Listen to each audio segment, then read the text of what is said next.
So with that in mind, it's a whole different game when you go, what's next? Because you know that we're going to, Watch the Live as a concert series started as an awesome idea from the Arts Council, adopted and made a home in West Monroe.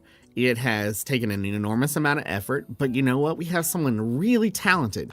Adrienne LaFrance Wells, her brain is full of musicians. And that comes from a lifetime of living in music and culture of Louisiana.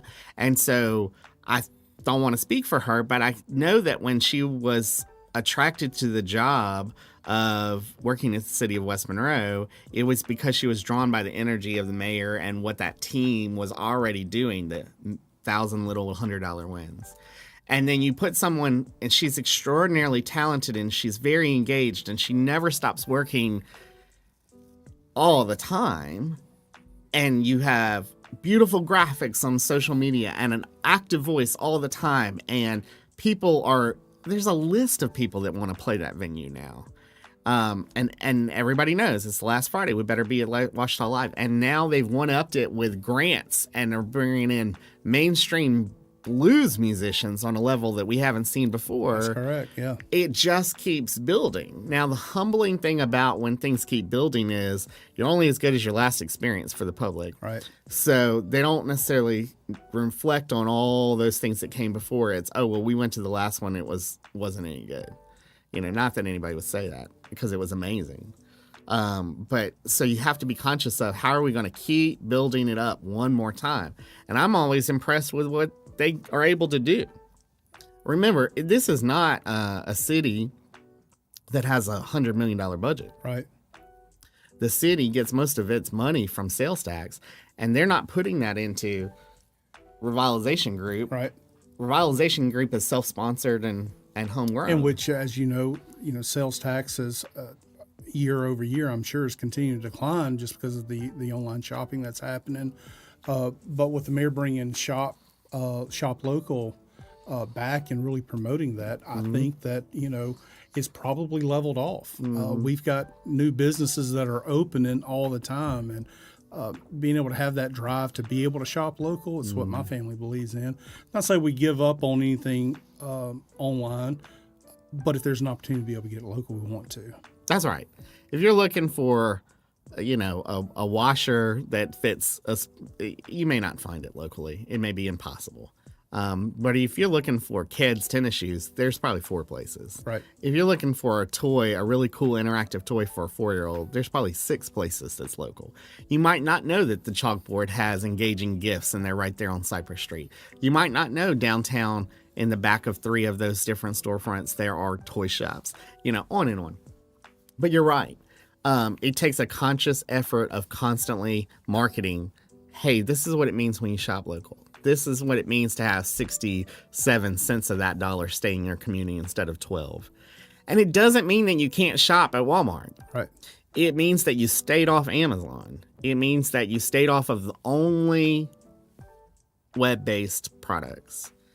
And you're what's so cool about shopping local is you also are shopping at Karen's, Is it easier to find seasoning blends online? Very possibly. But you don't get that advice from that shop owner on, hey, maybe you ought to try this. Right. Or, hey, Karen, what's that thing I liked last summer when I was making brisket? Oh, it's this. Or, hey, I want to make my own vanilla extract. How do I do that? Oh, well, you do this, and here's a bottle, and it's a fun experience because you're interacting with a business owner and you're making their dream live. That's so freaking cool. I get so excited going and seeing Becky at Cake and watching her create something amazing. And, Max Porter has really cool Hollister brands and all kinds of cool stuff that I probably wouldn't shop for myself because I would have never gone to that website organically. I found a cool hat. And now that there's less hair than there used to be, that's becoming important, and I'm shopping with a particular person. And then sometimes I get a text message. Hey, we only got one chantilly cake left. You want it? Of course I do. And so It's a whole different ecosystem. It's a whole different way to interact with merchants. It's how you build community. But ironically, it's old school. It's what that street was 85 years ago when there was a butcher that knew your name and a pharmacist that knew your name and everything. And that's important to me where we shop and do business. You can be having a horrible day at work. I mean, it could be like the worst day at work, like nothing went right. And you support and go into a local business, whether it's a restaurant or a shop, and they just call you by your first name. It's a game changer in my day. It's happened to me. I can't tell you how many times that just that personal service of knowing you and they're trying to invest in you because you're investing in their business. And if you do it enough, strip malls become kind of ugly to you. And a national chain kind of turns you off. And it becomes this ingrained habit that you have a sense of community pride, which carries over into things like we're initiating a clean biz program for businesses to make a pledge that they're going to spend some time probably doing things they would do ordinarily, but be conscious of it. Police your parking lot, make sure that their dumpsters are kind of closed so trash isn't blowing out, that kind of stuff. Take a sense of community pride and then take a victory lap because you owned it. Sure. Something as simple as that makes that person passing through town or those people that are maybe relocating here. You know, we had some people stop in our office and say, we're both about to get married. We work for tech companies. One is an independent coder. One is working for a social media company. We made a map of lowest cost of income, and cost of living, rather. Their incomes are very high. Recruiting those people to our community, if they have a collaborative income of maybe $150,000 or $200,000, they end up with a $500,000 economic impact in your community which is almost a full-time employee in some business somewhere as a result.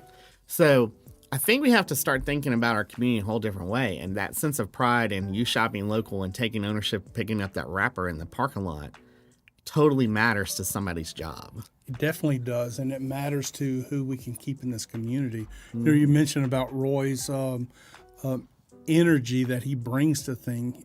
Excitement is infectious. And if you can have that pride of your community, I look at myself and other realtors that we're ambassadors of our community. Sure. We're out in the market on a daily basis, and we should be the ones that are educating the public, not just on real estate, but just what our community has to offer. That's right. Because the more pride we can get people to take on our community, it does nothing but increases everything around us, from home values to I would assume that these payrolls within jobs, because people want to be here, things are in demand.